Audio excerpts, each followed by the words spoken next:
ওদিন ওই এস ছিল এস আমার কাছে জায়গা চাইছে কইছে একটু জায়গা বাড়া দিতে আমরা বলছি জায়গা এক ফুটো জায়গা দরকার আমরা 2 ফুট দেবো কিন্তু কাজটা আমরা সঠিক চাই সঠিকভাবে কাজ চাই রাস্তার সাইডে যাতে কোনো লাল টাইল না থাকে রাস্তার যেখানে ড্রেনের দরকার এখানে ড্রেনের প্রয়োজন ড্রেন করে দেবো আমরা এটা চাইছি আমরা কাজ ভালো হইতে হইব আমরা জায়গা লাগলে জায়গা লয়ে যাবো। আর এই যে কবরস্থানে যে জল জমিতে এই বিষয়টা লইয়া বিষয়টা লইয়া গত 1 বছর আগে 2 বছর আগে কাজ হয়েছে তখন এই এইচ ডুয়ে ছিল এইচ ডু গাছেও কইছে যে স্যার এখান দিয়া জল জমে তাই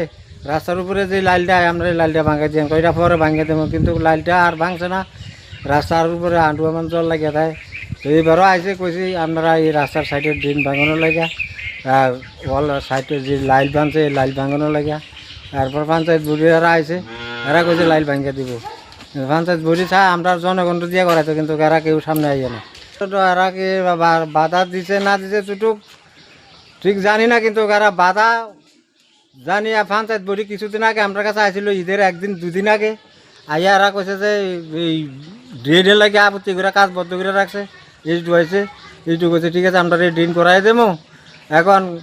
পরে তারা কইছে ঈদের পরে কাজটা ধরবো এখন কাজটা তারা ঈদের পরে কাজ আর ধরছে না কাজও করছে না এখন কি বাধা বিঘ্ন কদ্দূর হয়েছে না হয়েছে এটা আমরা করতে পারি না। গতকাল আমরা সকালবেলা দুর্লভনাথ বাজার থেকে বদদল আসার পথে আমরা দেখতে পাই কন্ট্রাক্টর রাস্তায় কাজ করাচ্ছেন। কন্ট্রাক্টর ছিল না,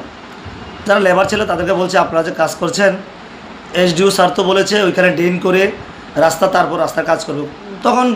যারা শ্রমিক রাস্তায় কাজ তারা বলছে দাদা এটা তো আমরা জানি না, সাইডে একজন ম্যানেজার উদ্দেশ্য করুন। ম্যানেজার থেকে বললাম ভাই তোমরা কন্ট্রাক্টরকে ওনাকে আসতে বলো, রাস্তার কাজ এখানে না হলে বন্ধ করতে হবে, কারণ এসডিও স্যার আমাদেরকে বলেছে ড্রেন করে তারপর কাজ করা হবে। কারণ রাস্তার গুণগত মান আমরা বলেছি আগে ড্রেন করে তারপরে রাস্তা, কারণ পাবলিকে ড্রেন দেওয়ার জন্য রাজি আছে, এরকম তারা ড্রেন ওয়ার্কারও ধরা আছে, রাস্তার ওয়ার্কার ধরা তারা ড্রেন দিচ্ছে না, আমরা বারবার বলেছি ড্রেন দেওয়ার জন্য। তখন সুনামর থেকে অনেক দালাল মোস্তান মাফিয়ারা আসলেন, এসে আমাদেরকে ধমকাধমকি করছেন, হ্যাঁ কে কাজ বাধা দিয়েছি সেই করবো। আমরা বলছি ঠিক আছে বাধা দিয়েছ ঠিক আছে, এসডিও স্যার আসুক,